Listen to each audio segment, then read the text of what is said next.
እንኳን ለእመቤታችን ዓመታዊ በዓል አደረሰን አደረሳችሁ ላለው ቀጥታ ወደ ወረቡ እንሄዳለን።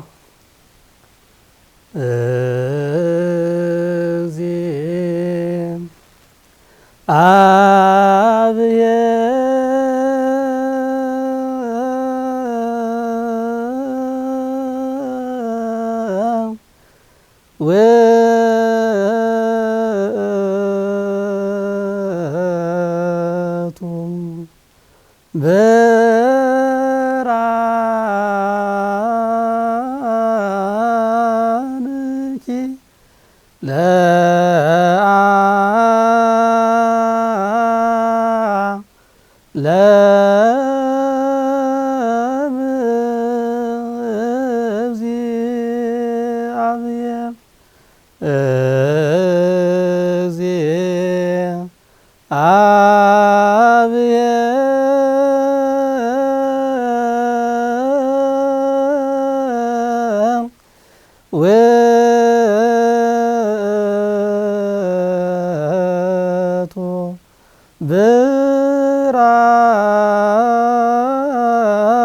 ብርሃንኪ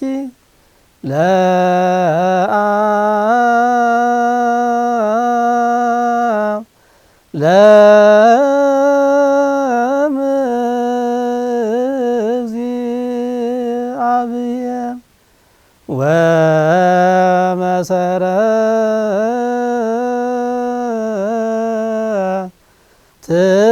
ወመሰረትኪ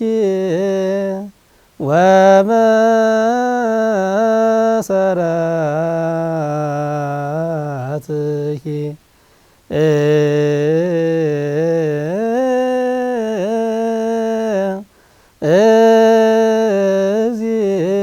እግዚአብሔር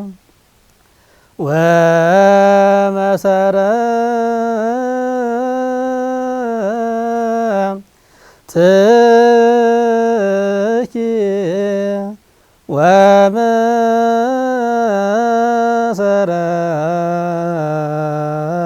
ወመሰረትኪ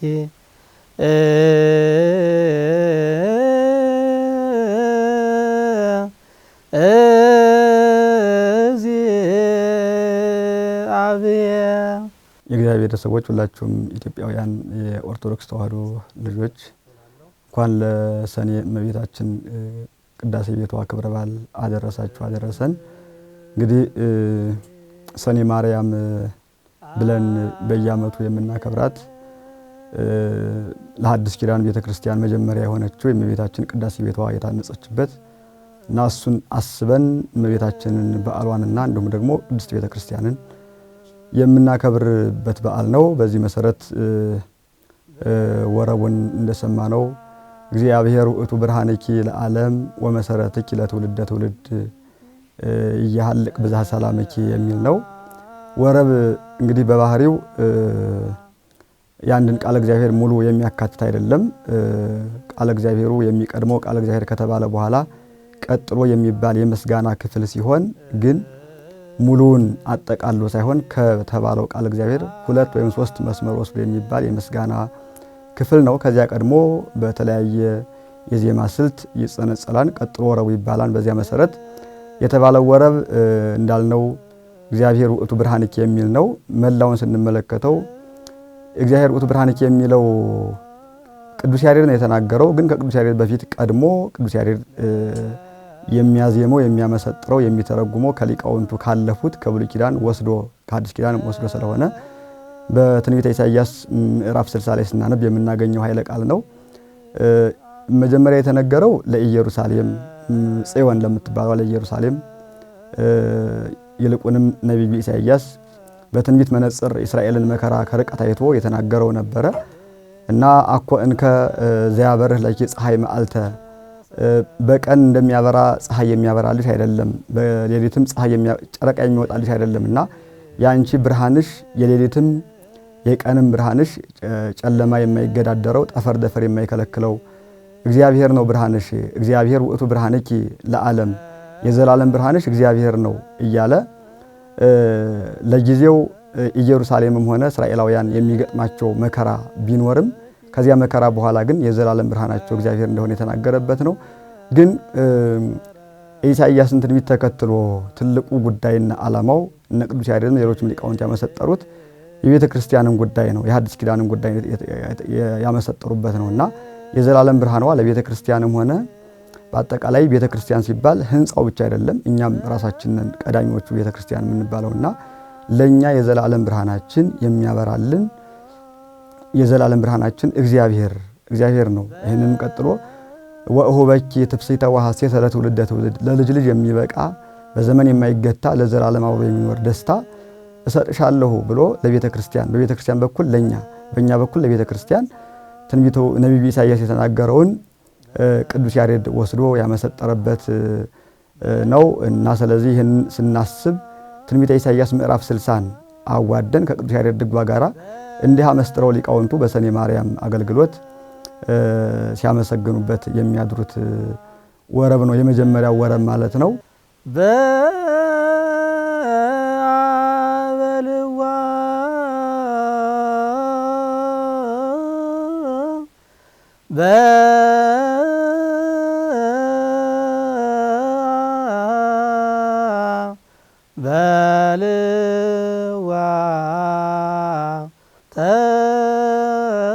ተሳለም በልዋ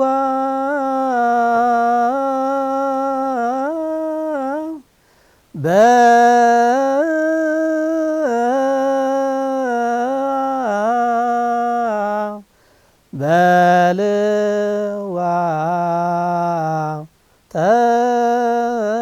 ተሳለም እክትዋ ለጽም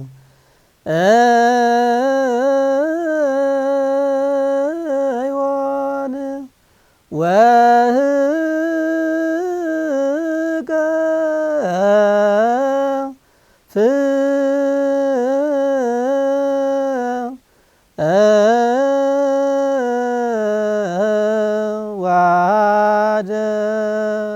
ዋደዩ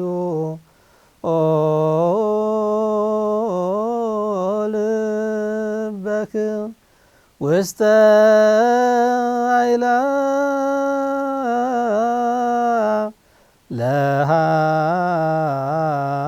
ለሐመረ ብርሃን እክትዋ ለጽም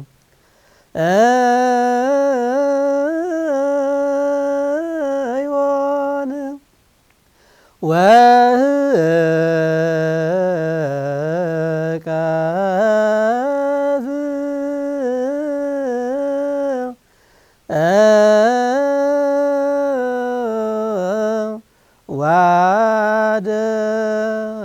ዋደዮ ልበክ ውስተ አይላ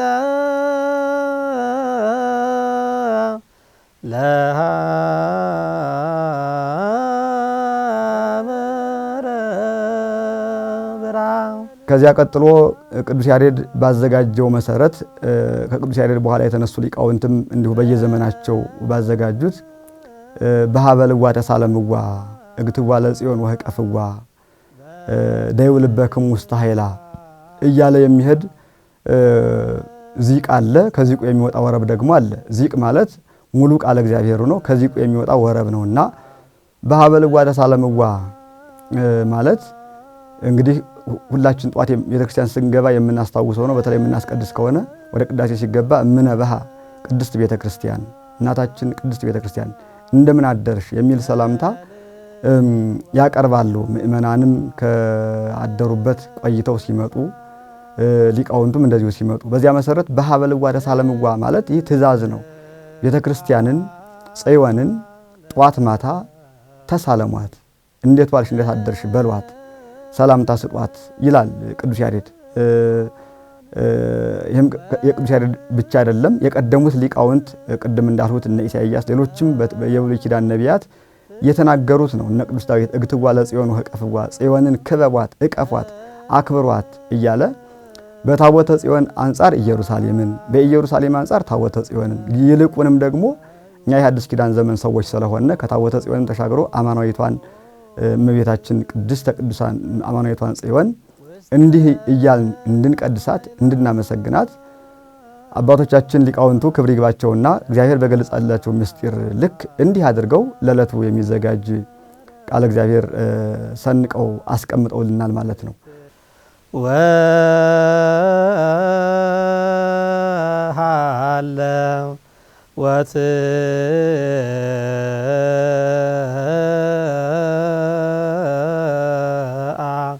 ወትአ ሃቲ ድንግል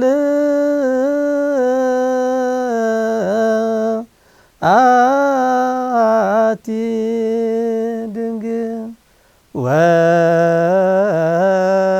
ወሃለ ወትአ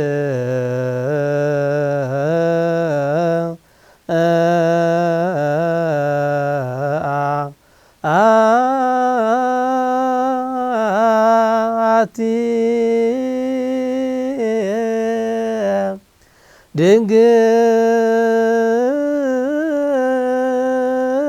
ድንግል ድንግል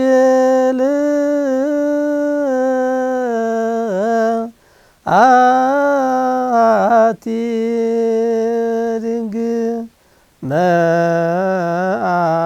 መዓዛ አፉሃ ከመ ኮል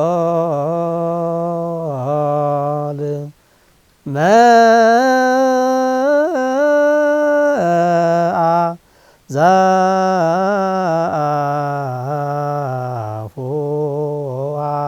አፉሃ ከመ ኮል መዓዛ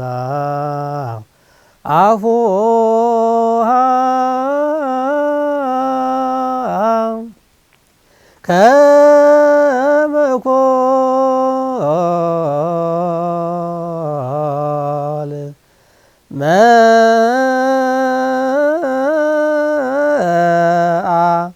መዓዛ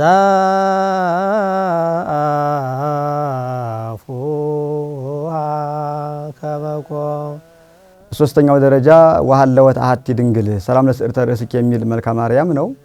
የዚህ ዚቅ ወሃለወት አሐቲ ድንግል ጽርሐ ቅድሳቱ ይእቲ ለልዑል መዓዛ አፉሃ ከመ ኮል ወስዕርታ ሜላት ፍቱል ወዲበ ርእሳኒ አክሊል በትእምርተ መስቀል። ይሄ ሙሉ ቃለ እግዚአብሔሩ ነው። የሚጸነጸለው የሚመረገደው ማለት ነው። በወረቡ ወሃለወት አሐቲ ድንግል ብሎ ነው የሚጀምረው። ይሄ ትልቅ ጥልቅ ምስጢር ያለበት ነው። ቅዱስ ያሬድ ነው እንዲህ የሚተርከው። አንዲት ድንግል ነበረች፣ አንዲት ድንግል አለች ይላል። የእመቤታችን ድንግልና ዘላለማዊ ስለሆነ ነበረች ሲል ቅዱስ ያሬድ የተነሳው ከእመቤታችን በኋላ የ500 ዓመት ያክል ልዩነት ስላለ እንደ ታሪክ ነው። አለች ሲላት ደግሞ የእመቤታችን ድንግልና ዘላለማዊ ስለሆነ በምድርም በሰማይም እመቤታችን ድንግል እንደሆነች የምትመር ስለሆነች ድንግል ይላታል። እና ግን ልዩ የሚያደርገው ለምን ነው? ቅዱስ ያሬድ ካላጣው ብዙ ደናግል አሉ በእስራኤል በሱም ዘመን በሐዲስ ኪዳን ከሱም ዘመን ቀድሞ በብሉይ ኪዳን በተለይ ደናግለ እስራኤል ሐርና ወርቅ እየፈተሉ እያስማሙ የሚፈትሉ በጣም የሚታወቁ ደናግል አሉ። ከነዚያ ሁሉ ለይቶ ግን ቅዱስ ያሬድ አንዲት ድንግል አለች፣ አንዲት ድንግል ነበረች ይለናል። ብዙ ደናግል አሉ። ታሪካቸው ቢተረክላቸው ደስ የሚል የሚያጓጓ ግን እንደሷ የሚሆን ታሪክ የላቸውም። የዳዊት ድንግል ልጅ ነበረችው ትዕማር የምትባል ግን ታሪኳን ስንመረምር ለወንድሟ እንቅፋት መሰላከል የሆነች ነች። የዮፍታሔ ድንግል ልጅ ነበረችው ግን ለአባቷ መሰናከቱና ለመስዋዕትነት የቀረበች ነች። ሌሎችም ብዙ ደናግል ነበሩ። የአዳምና የሔዋን የመጀመሪያ ልጆች የአቤልና የቃየል መንትያዎች ደናግል ነበሩ። ግን የእነሱ ታሪክ የሚታወሰው ወንድሞቻቸውን በማጋደል ነው። ይችኛዋ ድንግል ግን ልዩ ስለሆነች ነው ቅዱስ ያሬድ አንዲት ድንግል አለች ብሎ በተመስጦ ወደ ኋላ ተመልሶ እኛንም ወደ ኋላ ስቦ ከነገረን በኋላ ማናት ይች ድንግል ሲባል ጽርሐ ቅዱሳቱ ይእቲ ለልዑል እሷማ እንጂ እሷማ እኮ እሷስ ለልዑል ለቅድስናው ለምስጋናው ለጌትነቱ ማደሪያ የሆነች ድንግል ናት። የትኛዋ? ይች አንድ ድንግል ሌላ ቀዳሚ የሌላት ተተኪ በኋላም የሚከተላት የሌለ በዘመናት መካከል እንደሷ አይነት አቻ የማይገኝ አንድ ድንግል ነበረች። ይችም ድንግል ማናት ሲባል እንዳልነው ለክርስቶስ ማደሪያ ለመሆን የቻለች ለክርስቶስ ማደሪያ መሆን ለማንኛውም ሊሆን ይችላል። የሷ ግን የሚገርመው ስጋዋን ስጋዋ አድርጎ አካሉን አካሏ ደሟን ደሙ አድርጎ ቁመቷን ቁመቷ አድርጎ መልኳን መልኳ አድርጎ ሁለንተናዋን ይዞ እንዲወለድ ምክንያት የሆነች ድንግል ስለሆነች ቅዱስ ያሬድ አንድ ድንግል አለች። መዓዛ አፉሃ ከመኮል የአፏ መዓዛ የአንደበቷ ንግግር ለማለት ነው። የአንደበቷ ንግግር እንደ እንኮይ ጣፋጭ ነው። እውነትም ነው። የእመቤታችን አነጋገሯ ምጥን ነው። ብዙ ሊቃውንት እንደሚናገሩላት እመቤታችን ድምጿን ከፍ አድርጋ ስትናገር ተሰምታ አትታወቅም። የምትናገረው ምስጋና ብቻ ነው። እሱም ደግሞ ይኩነኒ ስትል ነው የምትሰማው። ይኩነኒ ይሁንልኝ፣ ይደረግልኝ፣ እሺ ስትል ነው የምታውና ይህችን ድንግል ልዩ የሚያደርጋት ብዙ ምስጢር አላት። ወስዕርታ ሜላት ፍቱል ስዕርት ማለት ጸጉር ማለት ነው። ጸጉር ከራስ ከሁለንተና ከአካላችን በላይ ነው። ለእመቤታችን በስጋዊ ውበቷ ቅዱስ ያሬድ እየነገረን እያስታወቀን ያለው ከአስረኛው መንፈሳዊ ማዕረግ ደርሳ እመቤታችን ከሁሉ የላቀች መሆኗን ለመግለጽ ነው። በስጋዊ ውበቷ አይገርም። እመቤታችን የተዋበች ብትሆን አንድ መልካም ቤተሰሪ የሰውን ቤት አሳምሮ እየሰራ የእሱን ቤት አሳምሮ ቢሰራ የሚገርም አይደለምና ጌታ ዓለሙን አሳምሮ ፈጥሮ ስንት ቆንጆ ፈጥሮ እናቱን በስጋ ቢያስባት የሚደንቅ አይደለምና ውበቷን ይገልጻል። በዚያው አንጻር ግን የሚነግረን መንፈሳዊ ውበቷን ነውና ወሃለወት አሐቲ ድንግል የሚለው እመቤታችን ብቸኛ ድንግል ከሐልዮ ከነቢብ ከገቢር ከሶስቱም ሌሎች ደናግል ብዙ ደናግል አሉ። ግን ከነቢብና ከገቢር ቢከለከሉ ከሐልዮ አይነጹም። እሷ ግን ከሶስቱም የተከለከለች ድንግል ስለሆነች በሰሚዕ በመስማት ድንግል ናት፣ በማየት ድንግል ናት፣ በመዳሰስ ድንግል ናት፣ በአጼንኦ በማሽተት በእነኚህ ሁሉ ድንግል ስለሆነች ቅዱስ ያሬድ ይችን ድንግል ልዩ አድርጎ በሶስተኛው ደረጃ በጾመ ድጓው በድጓው ገልጿታል። ሊቃውንቱም ከዚያ መጥተው በዚህ አብራርተውልናል ተርጉመውልናል ማለት ነው። ስለዚህ እመቤታችን በረከተ ድንግልናዋ በሁላችን ላይ እንዳድርብን የእግዚአብሔር ፈቃድ ይሆንልን።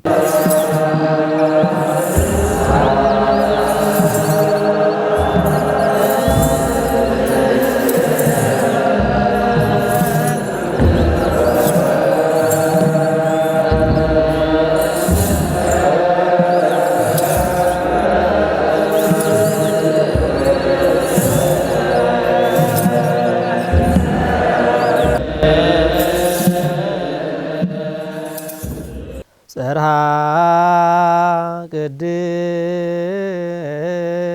ቅድሳቱ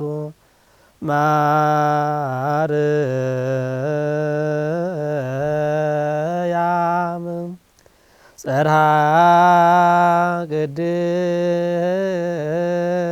ቅድሳቱ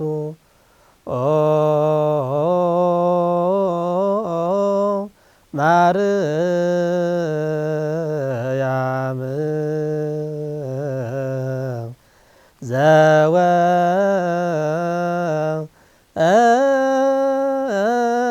እርቅ ባይፈ ጽርሐ ቅድሳቱ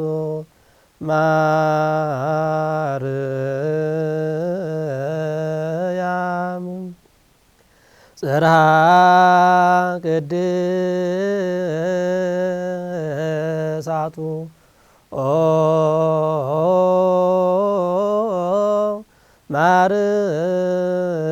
ማርያም ዘወ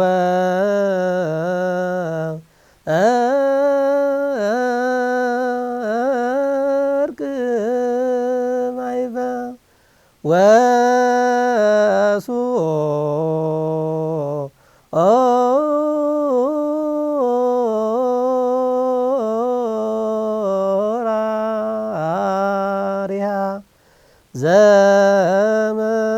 ዘመረግድ ዘወርቅ ማይፈም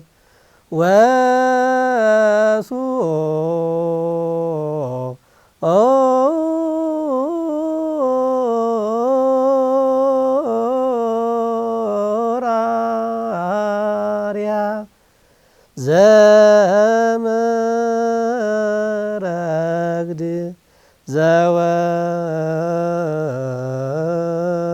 ዘወርቅ ማይፈም። አራተኛው ገነይነ ለኪ ኦ ወለተ ዳዊት የሚለው የዚቁ ወረቡ እንደሰማችሁት እንደሰማነው ሁላችንም በማህሌቱም ጽርሐ ቅድሳቱ የእቲ ማርያም ዘወርቅ ማህፈድ ወሱራሪሃ ዘመረግድ የሚል ነው። ቅድም እንደነገርኳችሁ ወረብ ትርጓሜውን ሙሉ ስለማያደርገው ግን የሚጀምረው ገነይነ ለኪ ኦ ወለተ ዳዊት ብሎ ነው የሚጀምረው። ይሄ ድርሰት የአባ ጊዮርጊስ ነው። ሰዓታት ነው እንግዲህ የሰዓታትን ጸሎት ሁላችን የምናውቀው ነው። እንዲህ ብሎ ማመስገን በአባ ጊዮርጊስ የተጀመረ አይደለም፣ ቀድሞ የነበረ ነው። እነ ቅዱስ ዳዊት ግኔው ግኔው ግኔው እያሉ በዳዊት መዝሙር ያመሰግናሉ። እገኒ ለከ እያሉ አመስግነዋል። መንፈስ ቅዱስ በዘመናት መካከል አይለያይምና በእነ ዳዊት ያደረ መንፈስ ቅዱስ በሌሎችም ሊቃውንት ቀጥሎም በቅዱስ ያሬድ ከዚያም ቀጥሎ ደግሞ በአባ ጊዮርጊስ ያደረ መንፈስ ቅዱስ አባ ጊዮርጊስን እንዲህ ያናግረዋን በሰዓታቱ ሰዓታት ስንቆይ የምናስታውሰው ነው። ገነይነ ለኪ እናመሰግንሻለን፣ እናገንሻለን፣ እናከብርሻለን፣ ከፍ ከፍ እናደርግሻለን። ማን ብለን? ስሟን ጠርተን ካጠገባችን አድርገን የዳዊት ልጅ ሆይ ብለን እመቤታችንን አርቀን አይደለም የምንጠራት፣ ካጠገባችን አድርገን እሷም አቤት ባይ እኔ ባይ ስለ አቤት ባይ ካጠገባችን እንዳለች ሆና ጸሎታችንን ሰምታ በምልጃዋ ከፈጣሪዋ አድርሳ ከልጇም ከወዳጇም ዋጋ የምታሰጠን እንዴት እናመሰግናለንና ቅዱስ አባ ጊዮርጊስ ኦ ወለተ ዳዊት እሷን ወለተ ዳዊት ማለት እሱን ደግሞ ወልደ ዳዊት ማለት የታወቀ የተመሰጠረ የተገለጸ ነው እና እሷ ወለተ ዳዊት ከሆነች እሱ ወልደ ዳዊት ይባላል ልጇ። ስለዚህ የዳዊት ልጅ ሆይ እናመሰግንሻለን። የምናመሰግናት ደግሞ ጽርሐ ቅድሳቱ ለወልድ ከአብ ከመንፈስ ቅዱስ ተለይቶ በአካል ከሷ መጥቶ ሰው የሆነው የሱ ማደሪያው ስለሆነች ከሷ ተወልዶ ከሷ በነሳው ስጋ ከሷ በተዋሃደው ስጋ የኛን ባህሪ አካሉ ስላደረገ ጌታችን የመላእክትን ባህሪ አላደረገም። ቅዱስ ዮሐንስ አፈወርቅ እንደሚሉት እና ባህሪ ያደረገው የእመቤታችን የኛን ያዳምን ባህሪ ነው። ያ በገነት እያለ አዳም ለብሶት የነበረውን ስጋ ነውና የሱ ማደሪያ የቅድስናው ማደሪያ ስለሆነች ቅዱስ ማነው አባ ጊዮርጊስ ሊቁ በሰዓታቱ ያመሰገነበትን ምስጋና ከምስጋና ስለሚወራረስ የሰዓታቱን ወደ ማህሌቱ የማህሌቱን ወደ ሰዓታቱ መውሰድ በሊቃውንቱ ያለ የተለመደ የሚኖርም ስለሆነ እና የሰዓታቱን ወደ ማህሌቱ አምጥተው ሊቃውንቱ መቼስ የምስጋና ገደብ የለውምና በሰዓታቱ ሲሆን ባራራይ ዜማ ነው የሚዜመው፣ የሚደንቅ ነው። የሁሉም ሊቅ አባ ጊዮርጊስ ነው። በማህሌቱ ሲሆን ደግሞ በእዝል ዜማ ነው እና እንዲህ አድርገው አምጥተውልን ሊቃውንቱ ወሱራሪሃ ዘመረግድ አሰራሯ እንቁ ነው፣ ውበቷ ቃላት የማይገልጹት ነው፣ መላእክት አይተው የማይሰለቹት ነው። ያው መላእክት የፈጣሪያቸውን የኢየሱስ ክርስቶስን የጌታን መልኩን አይተው እንደማይጠግቡት ሁሉ ወኢይመስሎሙ ለመላእክት ከመ ዘወደስዎ ወመጠነ መንፈቀ ለአሐቲ ሰዓት ዓለም ከተፈጠረበት ጊዜ ጀምሮ እግዚአብሔርን አመስግነውት እንደማይጠግቡት ልክ እሷንም ሁሉ በብዙ መንገድ አንደኛ በድንግልና ጸንሳ በድንግልና በመውለዷ፣ ሁለተኛ በልዩ ልዩ የቅድስና ውበቷ እመቤታችን አመስግነው አይገልጧትምና አይጨርሷትምና በዚህ መንገድ የተበራራ የቅዱስ ያሬድና የአባ ጊዮርጊስ ድርሰት ነው ማለት ነው። እዚሃ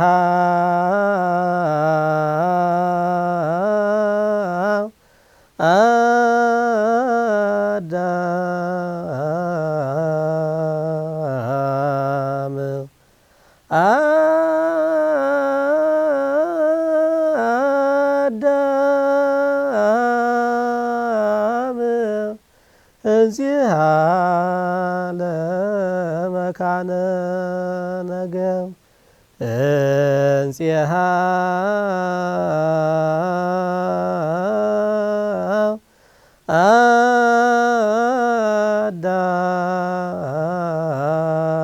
አዳም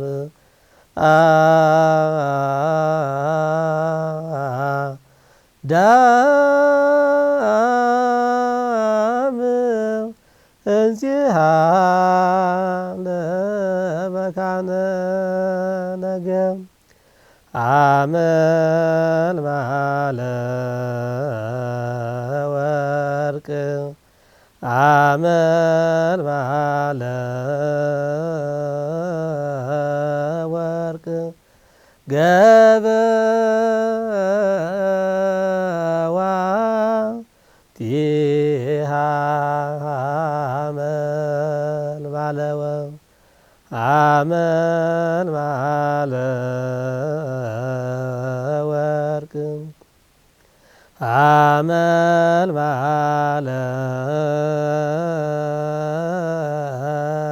ወርቅ ገበዋ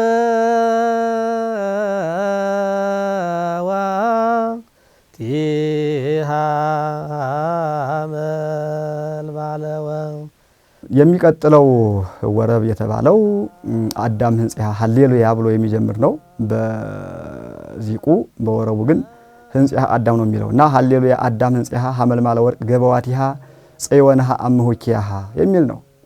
ለገቦኪ ነው መልክአ ማርያሙ።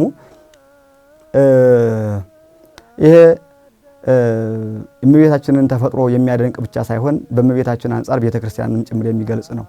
ቅድም በሌላውም ከላይም ጀምረን እንደገለጽ ነው የአንድ ሌሊት ምስጋና ስለሆነ የእመቤታችንን ውበት አድንቆ በዚያው አንጻር ደግሞ በሰኔ ማርያም የተሰራችውን ቤተክርስቲያንም ያደንቃል።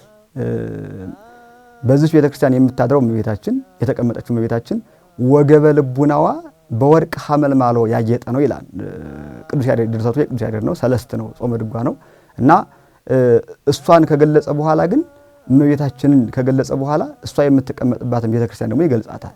እመቤታችንን ጽዮን ይላታል። ጽዮንሃ አምሆኪያሃ ቤተክርስቲያን ሄደን ደጅ ስንጸና ልክ የቀደሙት እስራኤላውያን አባቶቻችን ታቦተ ጽዮን ካለችበት ገብተው ደጅ እንደሚጸኑ ዛሬ ደግሞ በታቦተ ጽዮን አንጻር እመቤታችን ከምትከበርበት የትም ቤተክርስቲያን ሄደን ጽዮን ጽዮን ብለን ደጅ እንጸናለን ማለት ነው። ደጅ ስንጸና ቤተክርስቲያኗን እሷን ራሷን እመቤታችንን እናደንቃለን። አድናቆት እንደ ሰው አድናቆት ሳይሆን በልዩ አድናቆት አንደኛ ወደ ኋላ መለስ ብለን ያችን ክርስቶስ የገነባትን ያነጻትን ቤተክርስቲያን በአይነ ህሊናችን እንመለከታለን፣ እናደንቃለን፣ ጥበብ እግዚአብሔርን እንመራመራለን። ከዚያም ሲሻገር ደግሞ እስካሁኗ ሰዓት ድረስ ያልተቋረጠውን የቤተክርስቲያን ህንጻ ስርዓት እያየን የምናደንቅበት ሁላችንም ደግሞ በዚያው አንጻር እመቤታችንን አማላጅ አድርገን ቤተክርስቲያንን ተስፋ አድርገን እግዚአብሔርን የምናገኝበት ጥሩ ማህሌት ቁመን ተስፋ የምናገኝበት ቃል እግዚአብሔር እንደሆነ አድርገው ሊቃውንቱ በአራተኛ ደረጃ ያስቀመጡልን በወረቡ ማለት ነው። አሁን ያልነው አዳም ህንጽሐ ወይም ደግሞ ህንጽሐ አዳም የሚለው ነው።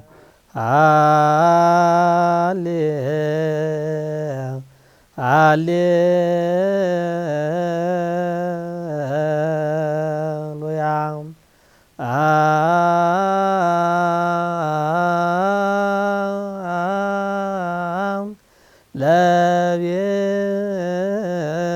ለቤተ ክርስቲያን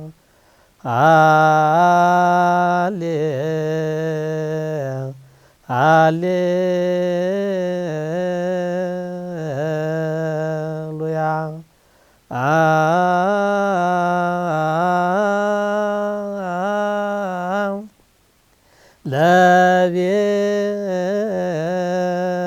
ለቤተ ክርስቲያን አነጻ ልዑል ለቤተ ክርስቲያን አነጻ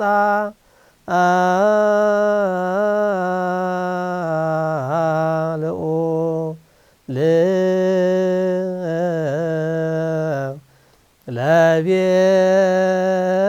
ለቤተ ክርስቲያን። ሌላኛው ለቤተ ክርስቲያን ልዑል ሐነጻ የሚል ነው በወረቡ የተሰማው። እሱ ለማህፀንክ የሚል ነው መልኩ። ሃሌሉያ ለቤተ ክርስቲያን ልዑል ሐነጻ በጽድቁ ሐወጻ እምነ ፀሐይ ይበርህ ገጻ የሚል ነው ምዕራፍ ነው ድርሰቱ የቅዱስ ያሬድ ነው። ምን ማለት ነው? ሃሌሉያ ቅድመ ዓለም የነበረ ያለ የሚኖር በዘመን የማይገታ እሱ ልዑል ቤተ ክርስቲያን ሰራት ገነባት።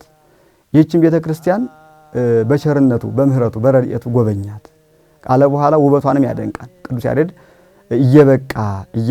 እየበቃ በሄደ ቁጥር መንፈሳዊ ነገር ሁሉ ስለሚታየው የቤተ ክርስቲያን ቅድስና ጥጓ ደረጃዋን ስለሚያያት በእሷ አንጻር ሰማይንም ጽርሐ አርያንም ስለሚመለከት ውበቷንም ይገልጻል። እምነ ፀሐይ ይበርህ ገጻ። ፀሐይ መቼስ ሁሉን ማሳየት የምትችል ውበት ያላት ናት። ግን አለ ከፀሐይም ይልቅ የዚች ቤተ ክርስቲያን ማለት ቅድም እንዳልነው እኛው ራሳችንን ምእመናንን እያንዳንዳችን ቤተ ክርስቲያንን ህንጻዋ አለች። ቤተ ክርስቲያን ራሷ እና ሶስት ቤተ ክርስቲያን ነው። ቤተ ክርስቲያን ሲባል በሶስት አይነት ነው። የዚህ ሁሉ የኛ ገጸ ልቡና የኛ ገጸ መንፈስ በአጠቃላይ ከፀሐይ ይልቅ እጅግ ያበራል። ምክንያቱም የኛ ብርሃናችን ክርስቶስ ነው፣ ፀሐያችን ክርስቶስ ነው። ፀሐዩ ክርስቶስ የሆነለት ደግሞ ከፀሐይ በላይ እጅግ ቢደምቅ ቢያበራ ቢዋብ ለማንም የሚደንቅ የሚያስገርምም አይደለምና ቅዱስ ያሬድ እንዲህ ነው የሚገልጸው ማለት ነው። የቤተ ክርስቲያንን ህንጻው ሲባል የኛን መጀመሪያ የምናደንቀው የኛን አፈጣጠር ነው። ቤተ ክርስቲያንን የሚገነባት ሰው ነው። ግን እኛን እንደ ቤተ ክርስቲያን የገነባን እግዚአብሔር ነው። አሳምሮ በመልኩ በአምሳሉ በቤተ ክርስቲያን አንጻር እኛን እንመለከታለን። ያንድን ቤተ ክርስቲያን ህንጻ ሐናጺ ከማድነቅ አስቀድሞ ሰው ራሱን ነው ማድነቅ ያለበት። እንዴት አሳምሮ ሰራኝ፣ እንዴት እኮ አስውቦኛል እግዚአብሔር ብሎ።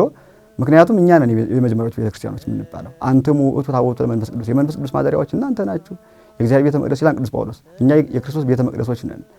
እንዲህ እንደ ዛሬው አብያተ ክርስቲያናት ሳይኖሩ ታቦትም ሳይኖር ሰው ነበረ።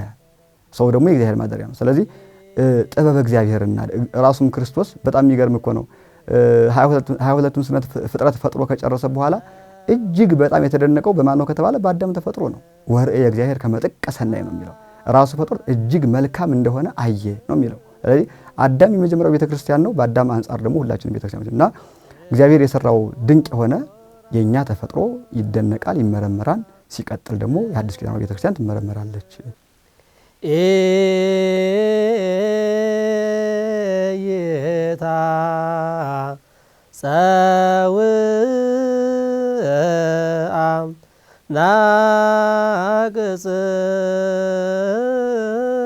ናቅጽኪ ክቡራ ትንቅ መሰረት ኤየታ ጸውአ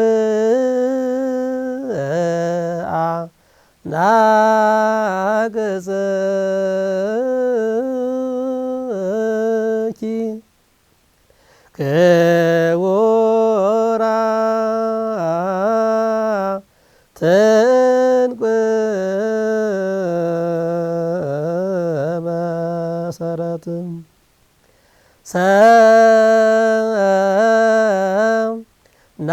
ሰናይት ሰላማዊ እንተ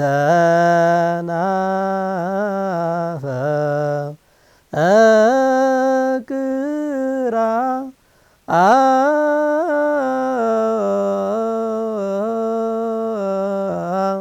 በጽድቅ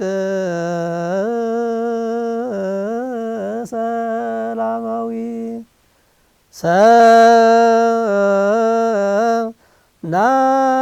ሰናይት ሰላማዊ እንተ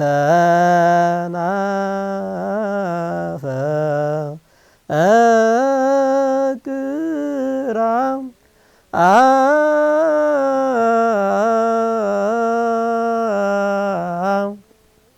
በጽድቅ ሰላማዊ ኢይትአጽዋና ገጽኪ የሚል ነው የሰማነው። ኢይትአጽዋና ገጽኪ ይሄም የቅዱስ ያሬድ ድርሰት ነው። ኢይትአጽዋና ቅጽኪ ክቡራት እንቁ መሰረትኪ። የዚህም ድርሰቱ ምንጩ ቅዱስ ያሬድ ከየት አመጣው ሲባል በቅድም እንዳልነው በትንቢተ ኢሳይያስ ምዕራፍ 60 ነው። በኩሉ ጊዜ ኢይትርሃዋ አናቅጽኪ መዓልተ ወሌሊተ ወኢይትአጽዋ ይላታል። ሁል ጊዜ ሌት ተቀን በቀንም በሌሊትም ደጆች አይዘጉ ይላታል ቤተ ክርስቲያንን። ኢሳይያስ ለጊዜው ኢየሩሳሌም የምትፈርስበት ዘመን ተቃርቦ ደርሶ ስለነበረ የኖሩበትን የተወለዱበትን ሀገር እንዲህ ብሎ መጸለይ የታወቀ የተለመደ ነውና ስለ ሀገሩ ያዝናል። አንቺስ አትፍረሽ ኢየሩሳሌም ለዘላለም ኑሪ ይላል ኢሳይያስ። ግን በዋነኝነት ግን ዘላቂው ግን ከዚያ የሚቀጥለው ነው። ቤተ ክርስቲያን ጌታችን ስጋውን ቆርሶ ደሙን አፍስሶ የቀደሳት ቤተ ክርስቲያን አትዘጋ አትዘጊ እያለ ነው ያለው ቅዱስ ያሬድ። እና ይህች ቤተ ክርስቲያን አሁን ያለችዋን ቤተ ክርስቲያን የምእመናንም ተጋድሎ አሁንም ሁላችን የምንለው በየትኛውም የምንሰማው በቅዱሳን የምንሰማው ድምጽ ከአባቶቻችን ጀምሮ ቤተ ክርስቲያን አትዘጋ ብዙ ዋጋ የተከፈለላት ናት። እነ ቅዱስ ያሬድ በዜማ እና አባ ጊዮርጊስ በዜማ ሌሎችም ሊቃውንት ተቆጥሮ የማይጨረሱ በልዩ ልዩ ምስጢር የገለጿት በእውቀት ብቻ አይደለም አካላቸውን ጭምር ዋጋ የከፈሉላት ቤተ ክርስቲያን ስለሆነ ደጆቿ አይዘጋ እና ደጆቿ አይዘጋብን። በእውነቱ ቤተ ክርስቲያን ደጇ ከተዘጋ ስጋው ደግሞ መቀበል የለም መቁረብ የለም ከእግዚአብሔር ጋር የምንገናኝባት ቤታችን ስንሞት እንኳን የምናርፍባት እና ኢይትአጽዋና ቅጽኪ ደጆች አይዘጉ።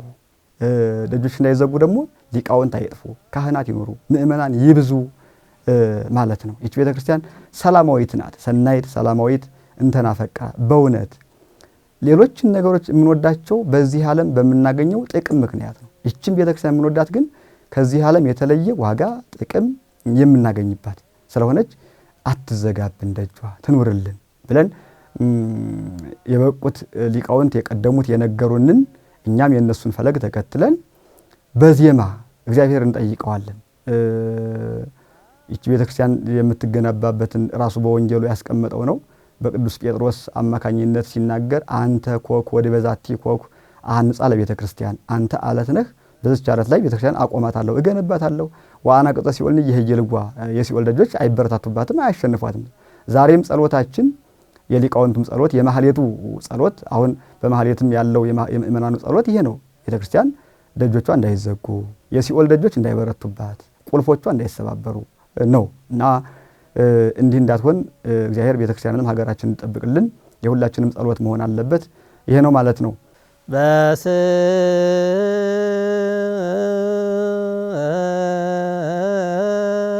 በስላሴው አነ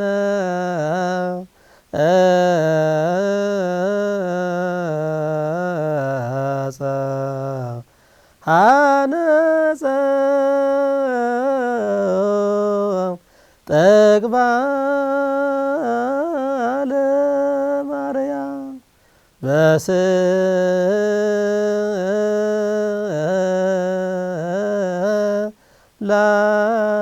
በስላሴው አነ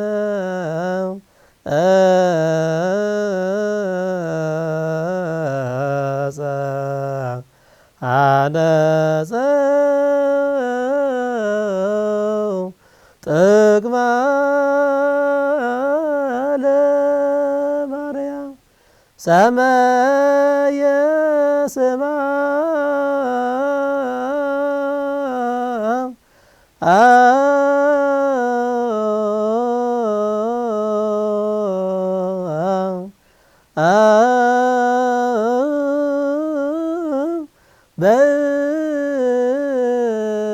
በእንተ ማርያም ሰመየ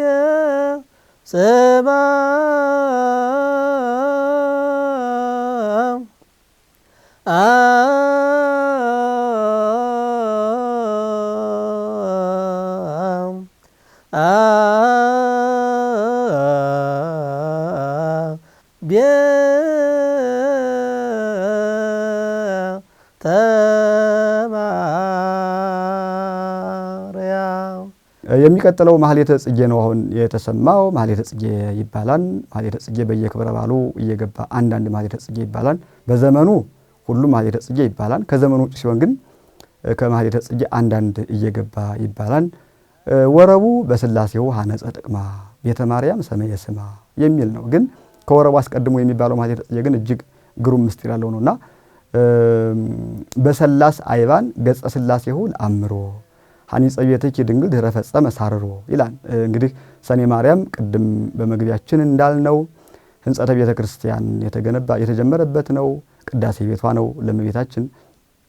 የዚህ ማህሌተ ጽጌ ምስጢር የሚለው ምንድን ነው? በሰላስ አይባን በሶስት ድንጋዮች ይላል ገጸ ስላሴሁ ለአምሮ የሶስትነቱን አምሳያ አርአያ ለመግለጽ ሐኒጸ ቤትኪ ድንግል ድኅረ ፈጸመ ሳርሮ ድንግል ሆይ ድንግል ቤትሽን በሶስት ድንጋዮች ሰርቶ ከጨረሰ በኋላ አመወረደ ለበዓል ምስሌኪ በአማህብሮ ይህንን በዓልሽን ሊያከብር ጌታ ከሰማይ በወረደ ጊዜ እንዘይብላ ቃለ ለዘምሮ ደናግል ተሰብስበው እንዲህ እያሉ ዘመሩ። ምን እያሉ? ቀደሰ ማህደሮ ልዑል የዳዊት መዝሙር ነው። ደናግል በዚች ቀን ተሰብስበው ከተለያየ ቦታ መጥተው እንደ ቅድሟ ድንግል ያሉ አይደሉም። አሐቲ ድንግል እሷ ልዩ ናት። ግን ሌሎች ደናግል እሷን የሚመስሏት እሷን የተከተሏት ምክሆን ለደናግል ነው የምትባለው እመቤታችን የደናግል መመኪያ እሷን መመኪያ ያደረጉ ደናግል እንዲህ እያሉ ዘመሩ። ምን እያሉ? ልዑል ቀደሰ ማህደሮ ልዑል እያሉ በዕለት ዕለት ተሰብስበው አመስግነዋል። እንግዲህ የዚህ ታሪክ የቤተ ክርስቲያን አሰራር ታሪክ የጻፉ ሊቃውንት እንደሚነግሩን ቅዱስ ጳውሎስ ጌታችን ባረገ በ8ኛው ዓመት ከነበረበት የአይሁድ እምነት ወደ ክርስትና ተመልሷል። ከዚያ በኋላ ቅዱስ ጳውሎስና ቅዱስ በርናባስ ወደ ፊልጵስዩስ የሚባል ሀገር ወርደው ምእመናነ አሕዛብን አስተምረው አሳምነው አጥምቀዋቸዋል። ይሄ የሐዋርያት ተግባር ነው እና ካሰመኗቸው በኋላ ከዚያ ቀድሞ የነበሩት ልማድ ስለነበረ ቤተ ጣዖት ገብተው ለጣዖት ይሰው ያመልኩ ስለነበረ እንግዲህ ምናልባቸው አስተምሯቸው ሊሄዱ ሲሉ አባቶቻችን በጎ ትምህርት አስተማራችሁን፣ ግን ካስተማራችሁን አይቀር የለመድነውን ከከለከላችሁን ጸሎት እንዴት እናድርስ የቱን እንጸልይ ብለው ጥያቄ አቅርበውላቸዋል። ለማንና ለማን? ለጳውሎስና ለበርናባስ። እና ጳውሎስና በርናባስ ደግሞ መልካም ነው ጥያቄያችሁ፣ ግን ይሄ በእኛ ብቻ የሚመለስ አይደለም፣ ቅዱስ ጴጥሮስን እናማክረው ብለው ርዕሰ ሐዋርያት ጴጥሮስን አግኝተው ከሱ ጋር ተወያይተው ሐዋርያት ሱባኤ ገብተዋል። ምን ለማድረግ? ቤተክርስቲያን ለመስራት። እንግዲህ በጣም ይሄ ትልቅ ስራ ነው በእውነቱ። ቤተክርስቲያን ለመስራት ሱባኤ ገቡ።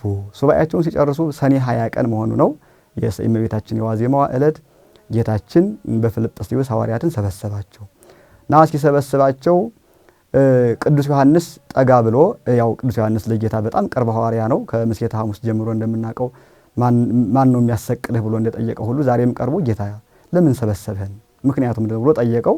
የሰበሰቧችሁ ምክንያት በአራቱ ማዕዘናት ዓለም ከዛሬ ጀምሮ ቤተክርስቲያን ይሰራል ይገነባል በእናቴ ስም እና በሌሎችም ቅዱሳን ስም። ስለዚህ የመጀመሪያው ቤተክርስቲያን መሰራት ያለበት በእሷ ስም ነው። ቤተክርስቲያን አሰራር ህንፃውንም እንዴት እንደሚሰራ ከዚያም ቀጥሎ ስርዓቱን ላስተምራችሁ ነው አላቸው። ይህንን ካስተማራቸው በኋላ ይዟቸው ወደ ምስራቅ ወጣ ይላል። ከዚያ ቅድም እንዳልነው 3 ድንጋዮች ነበሩ። 3ቱ ድንጋዮች ጠቅሶ አቀረባቸው። የሚገርም ነው። 3ቱን ድንጋዮች ጠቅሶ አቀረባቸው። ቀረብ ባሉ ድንጋዮቹ ከያሉበት መጡ። ከዚያ በኋላ ትንንሽ ድንጋዮች ነበሩ፣ አሳደጋቸው፣ ከፍ አሉ እና ሐዋርያት 3ቱን ድንጋዮች በእግዚአብሔር ጥበብ አንዱን ማህሌት፣ አንዱን ቅድስት፣ አንዱን ቤተ መቅደስ አድርገው ህንጻቸውን ሰርተው ሰኔ 20 ቀን ጨረሱ። በማግስቱ ሰኔ 21 ቀን ጌታችን ሐዋርያቱን ልዑካን አድርጎ ቀድሶ ለሐዋርያት ሥጋው ደሙ አቀበለበት። ስለዚህ ሊቁ ምን አለ? በስላሴው ሐነጸ ጥቅማ በሶስትነቱ አምሳል አለ። በሶስትነቱ አምሳል ምን አደረገ? አዳራሿን ሰራላት። ከሰራላት በኋላ ምን አላት? ቤተ ማርያም ሰመየ ስማ የማርያም ቤት ብሎ ስሟን ጠራት። አሁን የእመቤታችን ቤተክርስቲያን በአጠቃላይ ቤተ ማርያም ይባላልና እንደውም በዋነኝነት ጠንከር ብሎ ላሊበላ ያለችው ቤተክርስቲያን ቤተ ማርያም እንደምትባለው ማለት ነውና ቤተ ማርያም ብሎ ስሟን ሰየማት ይላል። እንግዲህ ምን ማለት ነው? የእመቤታችን ቤተክርስቲያን በዚህ ቀን ተገነባች። በዚያ ቀን ሐዋርያት ሥጋው ደሙ ተቀበሉ። እመቤታችን ታቦቱን እግዚአብሔር ቀደሰ አቆረባቸው። የማህሌተ ጽጌው ትርጉም ይህንን የመሰለ ነው። ከዚያ በኋላ እንግዲህ ቅዱስ ነቢዩ ኢሳይያስ እንደሚለው በቤተክርስቲያን በድንጋይ ብቻ መሰራት እንደሌለበት በወርቅም እንደሚሰራ እሁበኪ ህየንተ ወርቅ ብሩረ በወርቅ ፈንታ ብርን ወህየንተ ብሩር ብርተ በወርቅ ፈንታ ብርን፣ በብር ፈንታ ብርትን፣ በብርት ፈንታ ብረትን፣ በዚያም ድንጋይን፣ በዚያም እንጨትን እሰጥሻለሁ ብሎ ነቢዩ ኢሳይያስ እንደተናገረው ቤተክርስቲያን በወርቅ የሚሰራለ፣ በእንቁ የሚሰራለ፣ በድንጋይ የሚሰራለ፣ በልዩ ልዩ በእጽዋት የሚሰራለ። በዚህ መንገድ ቤተክርስቲያን እየተሰራች እስከዛሬ ደርሳለች ማለት ነው። ያም ሆነ ይህ ግን የቤተክርስቲያን ጅማሬ በሰማይ ነው። እስካሁን ቀጥላለች፣ እስከ ዕለተ ምጽአት ትቀጥላለች፣ አታቆምም፣ አታልፍም፣ በሰማይም ትኖራለች ማለት። ቤተክርስቲያን ናት እንግዲህ ዛሬ ሰኔ 21 ቀን ሲታሰብ የምትከበረዋ በወረቡም የሰማነው ይህ ነው ማለት ነው።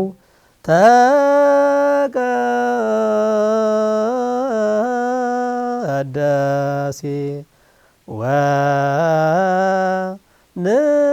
ወንስእ ያይለ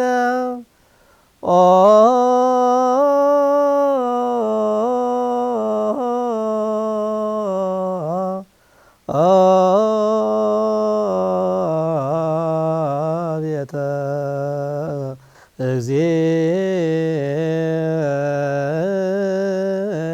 እግዚአብሔር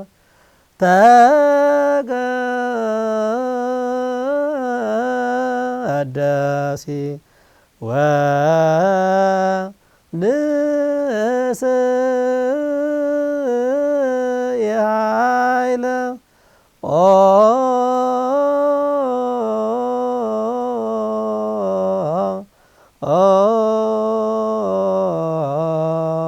ቤተ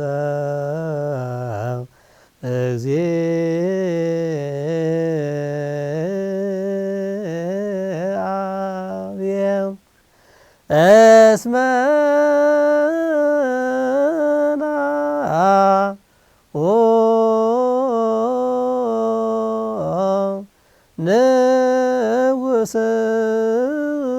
ንውስኪ በጻ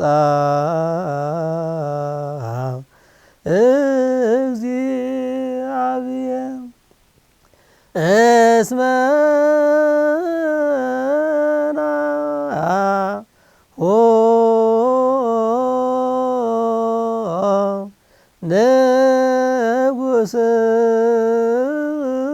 ንውስኪ በጻ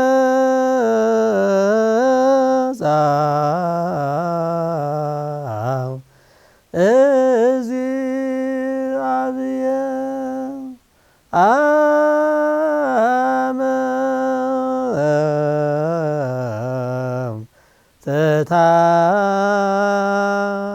ትታነጽ ኢየሩሳሌም በዕንቈ ሰንፔር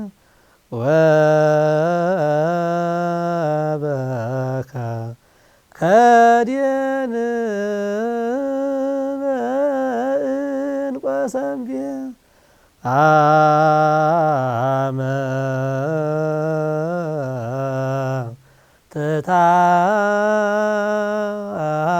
ትታነጽ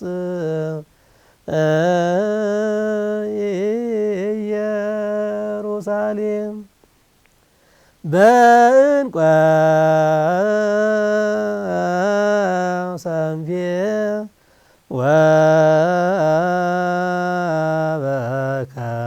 ወበከዲን በዕንቈ ሰንፔር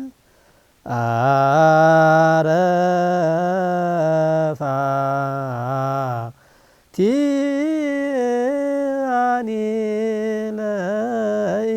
ለኢየሩሳሌም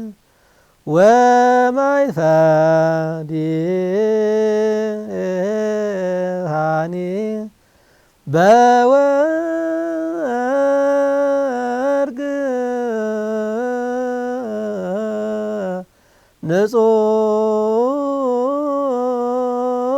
ንጹሕ ወመርባሰ ለኢየሩሳሌም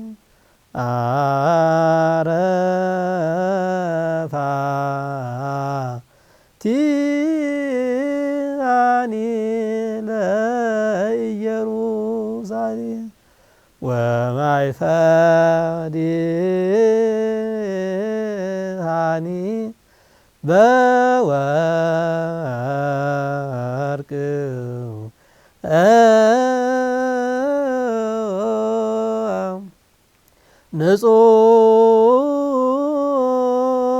ንጹህ ወመርባሰ ለኢየሩሳሌም። ሰማነው ተቀደስ ወንስኢ ኃይለ የሚል ነው። ያንገርጋሪ ይባላል፣ ምልጣን ወይም ይባላል። የሌሊቱ የመልክዓ መልኩ የዚቁ አገልግሎት ካለቀ በኋላ የሚባል ነው። ድጓ ነው። ተቀደስ ወንስኢ ኃይለ ኦ የተ እግዚአብሔር ኦ እስመናሁ ንጉሥኪ በጽሐ ያሬድ ነው እንደሚለው ድርሰቱ ያሬድ ነው። አንቺ የእግዚአብሔር ሀገር ሆይ፣ አንቺ የእግዚአብሔር ቤት ሆይ ተቀደሽ፣ ኃይልንም ያዥ ገንዘብ አድርጊ። ለምን? እስመናሁ ንጉሥኪ በጽሐ ዘያበርህ ለኪ በኃይሉ፣ አቻ በሌለው ብርሃን የሚያበራልሽ ንጉሥ መጥቶልሻልና። ማን ነው እሱ? እግዚአብሔር ወልድ ነው። እና እንዲህ አይነት የብሉይ ኪዳን መጽሐፍ ስናነብ በጣም የተለመደ ነው። እንዲህ አይነት ቃል ንጉሥሽ መጥቶልሻል። እነ ዘካርያስም ነዋ ንጉሥኪ ይመጽእ እንዘ ይጽአ እምዋለ አድግ፣ በአህያ ውርንጫ ተጭኖ ንጉሥሽ ይመጣልሻል እያሉ አስቀድመው በጣም በዘመን ርቀት ገና ወደ ኋላ ሆነው ግን ስለ ሐዲስ ኪዳን ይናገሩ የነበሩበት ዘመን ነው። እና ያሬድ ሊቅ ነው። ሊቅ ስለሆነ የእነሱን ጠቅሶ ነው እና እንዲህ የሚናገረው። ይችን እንግዲህ ያሬድ እንደሚለው ይችን ቤት ይላል ለዛቲ ቤት ሳረራ አብ ቀድሞ ሐነጻ ወልድ ወፈጸመ። ይችን ቤት ይላል አስቀድሞ አብ መሰረታት፣ ወልድ ገነባት፣ መንፈስ ቅዱስ ፈጸማት ይላል። እንግዲህ ምን ማለት ነው? እንዲህ ሲል አሁን በአንድ ዘመን አብ ብቻውን የሚሰራ፣ በአንድ ዘመን ወልድ ብቻውን የሚሰራ፣ በአንድ ዘመን መንፈስ ቅዱስ ብቻውን የሚሰራ ሆኖ አይደለም እንዲህ እየነገረን ያለው። የኛ ልባችን ሲያስብ ቃላችን ከልባችን እስትንፋሳችን ከሕይወታችን እንደማይለየው ሁሉ በአብ ልብነት ይታሰባል፣ በወልድ ቃልነት ይነገራል፣ በመንፈስ ቅዱስ ሕያውነት ደግሞ ይኖራል ማለት ነው። ስለዚህ እያለ ያለው ቅዱስ ያሬድ በአብ ልብነት ታሰበች፣ በወልድ ሰው መሆን ቤተክርስቲያን ወልድ ከሶስቱ አካል ወልድ ብቻ ነው መሞት መገረፍ የሚችል አካል ያለው። አብና መንፈስ ቅዱስ እንዲህ የሚሆን አካል የላቸውም። በሱ አካል ቆመች፣ ተገነባች። ከዚያስ በመንፈስ ቅዱስ ሁላችን እንደምናውቀው በ50ኛው ቀን መንፈስ ቅዱስ ለሐዋርያት ወርዶላቸዋል። ቅዱስ ዮሐንስ አፈወርቅ እንደሚሉት የቤተክርስቲያን ልደት ነው ብለውታል። ያን ዕለት የቤተክርስቲያን ልደት እሱ ነውና ስለዚህ በአብ ልብነት የታሰበችውን በወልድ ቃልነት ሰውነት የተገነባችውን ቤተክርስቲያን መንፈስ ቅዱስ እንዲህ እንድትኖር አደረጋት። ዛሬ መንፈስ ቅዱስ ያልወሰነው ውሳኔ ባልወሰነበት ሁኔታ መንፈስ ቅዱስ በሌለበት ቤተክርስቲያን አትሰራም፣ አትገነባም። እና እሱን ነው ያሬድ እያለ ያለው።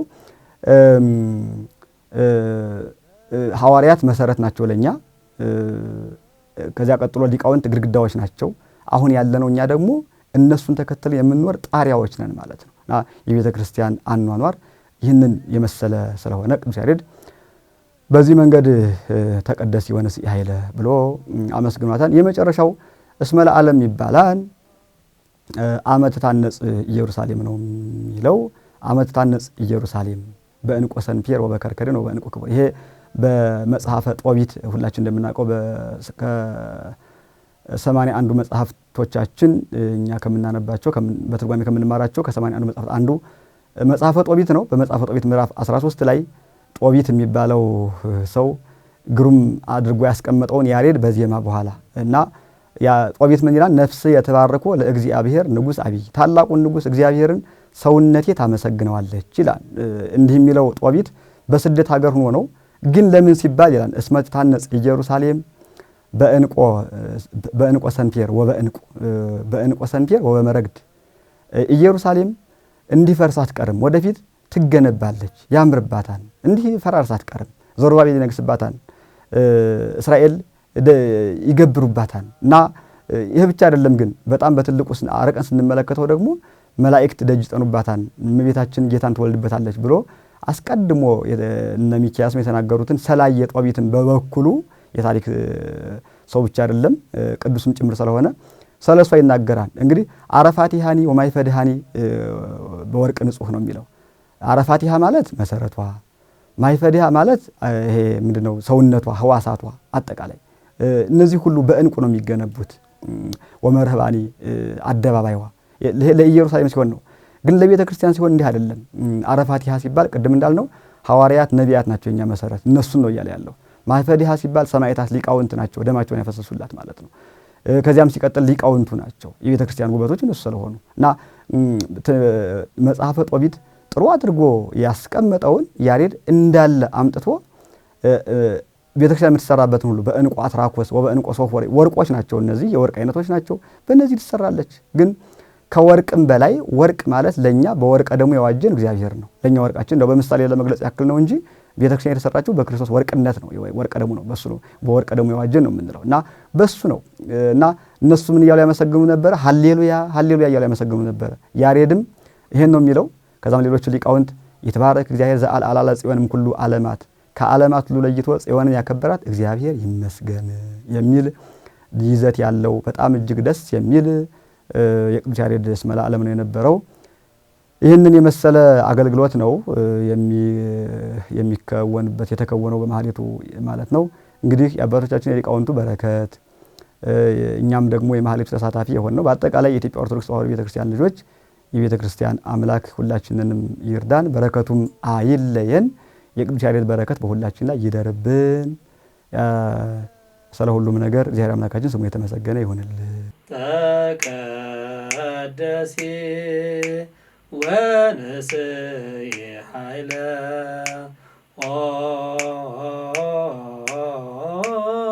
ቤተ እግዚአብሔር ተቀደሲ ወንስይ ኃይለ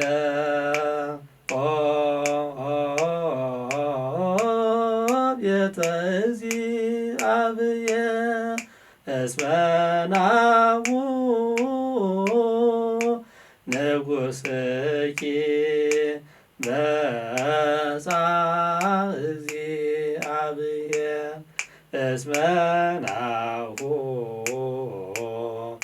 ንጉሥኪ መጻ እግዚአብሔር አመ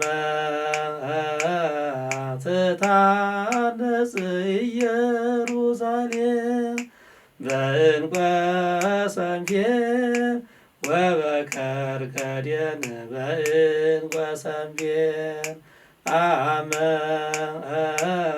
ትታነጽ ኢየሩሳሌም በዕንቈ ሰንፔር ወበከርከዴን በዕንቈ ሰንፔር አረፋቲሃኒ ለኢየሩሳሌም ወማይፈዲሃኒ በወርቅ ንጹሕ ወመድባሰ ለኢየሩሳሌም አረፋቲሃኒ ለኢየሩሳሌም ወማይፈዲሃኒ በወርቅ ንጹሕ ወመርባሰ ለኢየሩሳሌም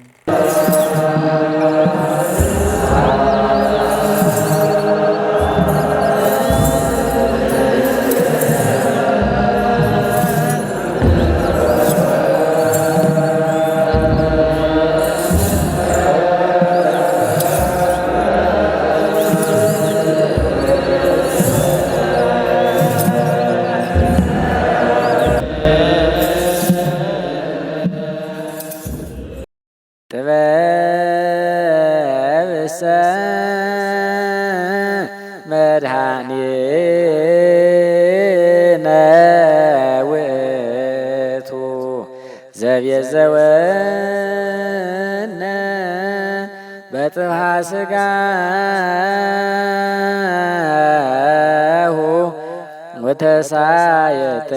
ወተሳየጠነ በንዝሐተ ደሙ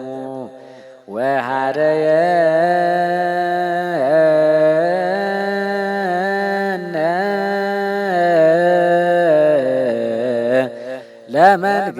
ለመንግሥቱ